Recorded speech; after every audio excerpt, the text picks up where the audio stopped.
આ તમે શું બોલી રહ્યા છો એનું તમને ભાન છે? હા બેટા ભાન છે.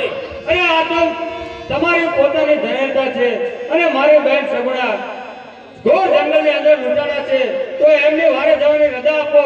નહીં તો અહીં તમારા ધરથી મસ્ત ગલત કર્યું. અરે બેટા રામદેવ, કઈ એવી ઘનતા છે કે હાથે મીંડો બધો અને અંક ઉપર પીઠી ભરી છે તો હું તમને કેમ જવા દઉં? અરે નથી જોતો મારે આ મીંડો બધો હાથ. નહીં બેટા રામ નહીં.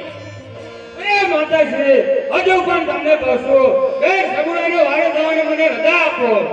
અરે નહીં રામદેવ, આ તમને ખોટી ભ્રમણા છે, ખોટી તમને દખના થાય છે.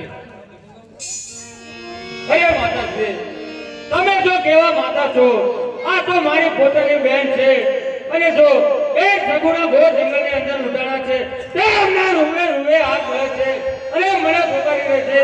એ વિરલા, મારે વારે આવો.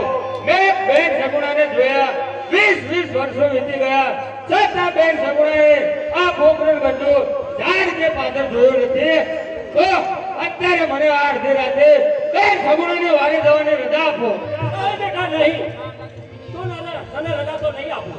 અરે નહીં માતાશ્રી, બેન સગુણાને બે ભાઈ હોવા છતાં તો એક પણ ભાઈ બેન સગુણાની વારે નહીં જાય તો લોકો તમને ધિક્કારશે અને મને મેણા મારશે. એ બેન સગુણાને બે ભાઈ હોવા છતાં એક પણ ભાઈ બેન સગુણાને વારે લાજ ના બતાવે. જેથી કરી માતાશ્રી મને બેન સગુણાને વારે જવાની રજા આપો. અરે નહીં બેટા રામ નહીં. અરે લાય તો તને હું નહીં આપું, કારણ એની માની મમતા તો માં જાણે છે. અરે બેટા રામદેવ, અત્યારે હું તને વનની માર્ગ પર પણ નહીં રજા આપું.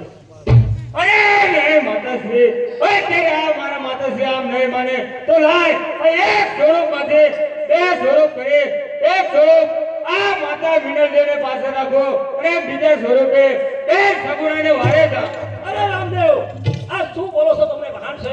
અરે હા માતાશ્રી, હવે હું બેન સગુણાને વારે તો જરૂર જવાનો.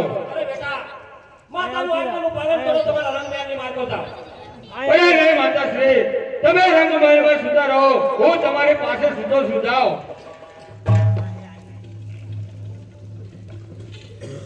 તો લાવ અત્યારે આ એક સ્વરૂપ માતા વિનરદેવને પાસે મૂક્યો અને બીજા સ્વરૂપે બેન સગુણાને વારે જાઓ. એ આજે જોજે રે બેન હરી મત ભારતી નહી.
હમણાં સૂરજ ઉગી જશે અને આ નુરીજન લોકો